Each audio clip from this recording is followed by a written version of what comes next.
Morning. हम लोग अभी सर्कुलर फंक्शन में थे और जिसमें हम लोगों ने ये सीखा था कि किसी एंगल का रोटेशन को हम लोग कैसे समझते हैं, और आपको बताया था कि हमने एक सर्कल लिया था जिसकी रेडियस को यूनिट माना था x, x डैश, y और y डैश। ये हमारा 1 0 था, जबकि ये हमारा 0,1 और ये हमारा -1,0 और ये हमारा 0,-1। ये हमारा 0 डिग्री से स्टार्ट होता था, ये π/2 पे जाता था, जबकि ये पाई, ये 3π/2 और ये हमारा होता था 2π। और एंगल का रोटेशन को हम लोग लेते थे एंटी क्लॉक वाइज। ये फर्स्ट क्वाड्रेंट, ये सेकंड क्वाड्रेंट, ये थर्ड क्वाड्रेंट और ये फोर्थ।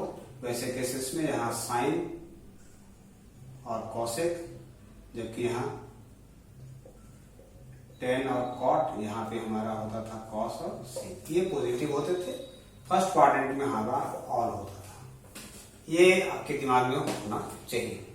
नाउ अब हम लोग इस बात पे आते हैं कि किसी वैल्यू को कैसे कैलकुलेट करते हैं। तो क्लास 10th में आप कुछ वैल्यू को पढ़े थे जो आपको याद होना चाहिए। उन सारे वैल्यू को छोड़कर हम लोग कुछ अलग वैल्यू को निकालेंगे। जैसे फाइंड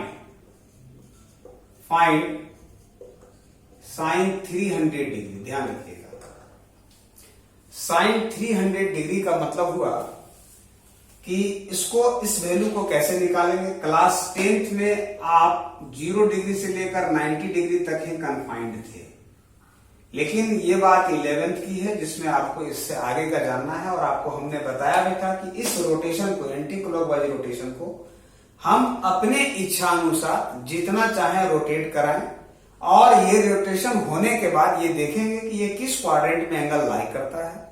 उस क्वाड्रेंट के हिसाब से हम अपने वैल्यू को लेंगे। एक बात मैं आपको और बता देना चाहता हूं या अलर्ट कर देना चाहता हूं कि जो भी एंगल आप लेंगे वह एंगल 0 से 90 में आप 0 डिग्री, 30, 45, 60 या 90, कहने का मतलब है कि आपके जो भी एंगल होंगे जिसका वैल्यू आप डायरेक्ट कैलकुलेट करना चाहते हैं वह इनके मल्टीपल होना चाहिए। अगर इनडायरेक्ट वैल्यू कैलकुलेट करना चाहते हैं जो इसके मल्टीपल नहीं है, वैसे केसेस में आपको ट्रिग्नोमेट्रिक टेबल का हेल्प लेना होगा। In required to the CBSE syllabus के अनुसार अगर आप जाते हैं तो आपको ट्रिग्नोमेट्रिक टेबल को हेल्प करने का जरूरत नहीं है। पहले होती थी, लेकिन अब सीबीएसई ने इसके लिए नहीं दिया है। वो अपने सिलेबस को इस प्रकार से कन्फाइंड किया है जिसमें आप ट्रिग्नोमेट्रिक टेबल को देखने की आवश्यकता नहीं है। वह सारे वैल्यू को ही आपको क्वेश्चन मिलेगा जिससे आप इनके मल्टीपल होंगे और आप डायरेक्ट वैल्यू को निकाल सकेंगे। ये बात सिर्फ ट्रिग्नोमेट्रिक टेबल के लिए नहीं है, बल्कि लॉगरिथमिक टेबल के लिए भी है। कुछ लोगों में ये कंफ्यूजन होता है, लेकिन मैं आपको बड़ा क्लियर कर देना चाहता हूं कि जो भी नेचुरल लॉग आप पढ़ेंगे मैथमेटिक्स में, उसके लिए कहीं भी टेबल की आवश्यकता नहीं है। बाय द वे, अगर आपके क्वेश्चन में वैसा कोई वैल्यू मिल जाता है तो उस वैल्यू को सीबीएसई अपने क्वेश्चन में मेंशन करती है। इसीलिए ये दिमाग में पहले ही से आपको सेट करके रखना होगा कि जो भी हम एंगल निकालेंगे वो confined multiple of this angle होंगे। इनके मल्टीपल में जाएंगे एंगल, और जिसका हम डायरेक्ट वैल्यू निकाल सकते हैं। अब जरा देखिए, ये 300 वैल्यू को कैसे निकालेंगे। तो हम लोग इसको इस तरह से निकालेंगे। इसको हम लोग लिख सकते हैं 360 माइनस 60 डिग्री। तो देखिए 300 मिलेगा आपको। साइन इसको लिख सकते हैं 2π माइनस 60 डिग्री। और ध्यान रखिए, हमने आपको बताया था 2 फॉर्मूला या 2 सूत्र जो बड़ा इंपॉर्टेंट था कि अगर natural number multiple of angle जा रहा है, उससे एंगल अगर प्लस या माइनस होता है, there should be no change, कोई चेंज नहीं होगा। इसीलिए ये साइन 60 डिग्री होगा। प्रश्न ये है कि यह किस क्वाड्रेंट में है। तो 2π देखिए आपका फोर्थ में है, और प्लस की माइनस, माइनस होने का मतलब है कि यह क्लॉकवाइज रोटेट करेगा। Anti clockwise means positive. So clockwise rotate करने का मतलब फोर्थ क्वाड्रेंट में होगा, और फोर्थ क्वाड्रेंट में सिर्फ कॉस और सेक ही पॉजिटिव होता है, इसीलिए यह नेगेटिव होगा। और नेगेटिव होने का मतलब माइनस, और साइन 60 डिग्री का वैल्यू आपको पता होना चाहिए अकॉर्डिंग टू दिस। इसीलिए आप कह सकते हैं कि साइन अगर 300 डिग्री का वैल्यू निकालेंगे तो ये -√3/2 आएगा। ठीक है, लेकिन अगर इसी वैल्यू को हम थोड़ा सा चेंज करते हैं, सपोज कीजिए कि ये हम कॉस करते हैं, तो कॉस करेंगे तो क्या होगा, तो कॉस में भी बात बहुत कुछ नहीं बदलेगी। आप सिंपली इसको यहां भी आपको क्या करना होगा, कॉस, ये भी हमारा क्या हो जाएगा कॉस, और अकॉर्डिंग टू द फॉर्मूला ये भी हमारी बात चेंज नहीं होगा। लेकिन अब क्या होगा कि फोर्थ क्वाड्रेंट में आने से कॉस हमारा क्या हो जाएगा पॉजिटिव, और कॉस 60 का वैल्यू क्या हो जाता है हाफ। इसीलिए आप यहाँ पे कर सकते हैं कि कॉस 300 का जो वैल्यू है वो हो गया हाफ। तो मैं ये दोनों कॉस और साइन को इसलिए बताने का प्रयास किया ताकि आप ये समझ सकें कि कौन से वैल्यू कब पॉजिटिव हो रहे हैं और कब नेगेटिव हो रहे हैं। यही वैल्यू हमारा साइन में नेगेटिव था, जबकि ये कॉस में पॉजिटिव हो रहा है ड्यू टू इट्स क्वाड्रेंट। किसके कारण? क्वाड्रेंट के कारण। तो ये ध्यान रखना है आपको। नाउ एक और प्रश्न मैं आपको समझाने का प्रयास करता हूं। सपोज कीजिए कि इस वैल्यू को हम लोग निकालें कि tan 330 डिग्री, रैंडमली हम ले रहे हैं, तो इसको निकालेंगे तो ये क्या हो जाएगा tan 360 और माइनस 30 डिग्री। सो tan 360 means 2 pi minus 30 degree.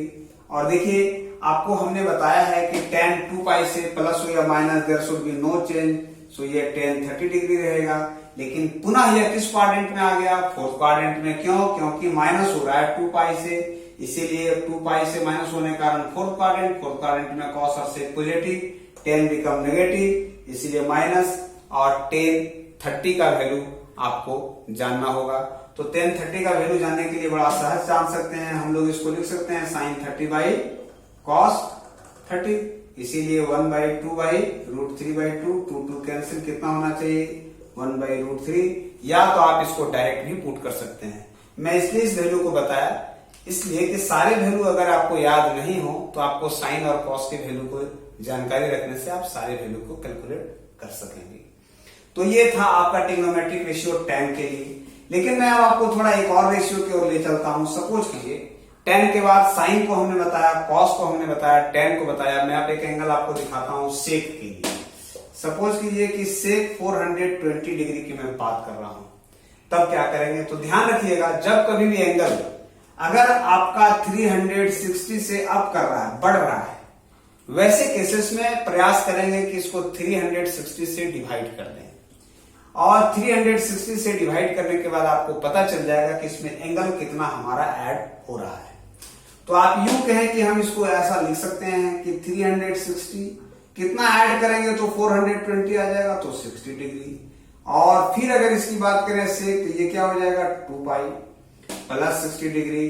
तो 2 पाई अगेन नेचुरल नंबर से हो रहा है, प्लस या माइनस, तो there should be no change, इसीलिए ये हो जाएगा सेक 60 डिग्री। और सेक 60 डिग्री किस क्वाड्रेंट में है? फोर्थ क्वाड्रेंट में आ रहा है, सॉरी फर्स्ट क्वाड्रेंट में जा रहा है, क्योंकि plus means anti clockwise first quadrant में सारे टी रेशियो के वैल्यू पॉजिटिव होते हैं। ऐसे केसेस में यह भी वैल्यू क्या होगा?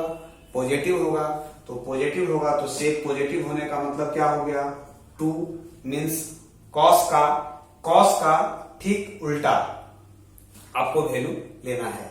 सपोज कीजिए कि मैं एक और वैल्यू आपको देने का प्रयास करूं। सपोज कीजिए कि ऐसा वैल्यू हो tan 135 डिग्री। तो जरा देखिए tan 35 को कैसे डिफाइन कर सकते हैं? tan ये कितना है? 180 से कम है और 90 से ज्यादा है, तो आप इसको जैसे चाहे कैलकुलेट कर सकते हैं। अगर पाई से लें तो 180, तो माइनस करेंगे तो 45। पाई से एंगल प्लस या माइनस यहाँ कुछ नहीं है, नेचुरल नंबर है, नेचुरल नंबर में कोई चेंज नहीं आएगा, तो हो जाएगा tan 45। अब tan 45 जो आया किस क्वाड्रेंट में है? तो पाई से माइनस होने का मतलब क्लॉकवाइज सेकंड क्वाड्रेंट में, यह वैल्यू नेगेटिव होगा और इसका वैल्यू -1/√2 होगा।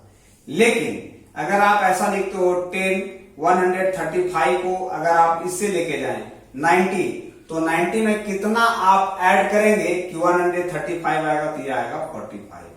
तो जरा देखिए 10 ऑड मल्टीपल ऑफ π/2 होने के कारण 10 किस में चला जाएगा? कॉट में, और ये होगा 45। और π/2 से अगर आप प्लस कर रहे हो तो π/2 से प्लस कर रहे हैं मीन्स एंटी क्लॉकवाइज जाने का मतलब ये हुआ कि यहाँ पर यह नेगेटिव हो जाएगा और इसका वैल्यू 1/√2। तो मैं ये बताने का आपको प्रयास कर रहा था, आप चाहें तो अपने एंगल को पाई के रेस्पेक्ट में भी कैलकुलेट कर सकते हैं या ऑड मल्टीपल ऑफ π/2 के भी रेस्पेक्ट में कैलकुलेट कर सकते हैं, बट हमेशा इजी होगा पाई के रेस्पेक्ट में, ये बात ध्यान रखिएगा। तो इन सारे कैलकुलेशन से आप अपने घर पे रैंडमली कई सारे एंगल का वैल्यू निकाल सकते हैं। This are the multiple of this type of angle निकालने का प्रयास करें, जिससे आपकी एक एंगल प्रॉपर्टी में आपका कंसेप्ट क्लियर हो जाए। तब तक के लिए धन्यवाद।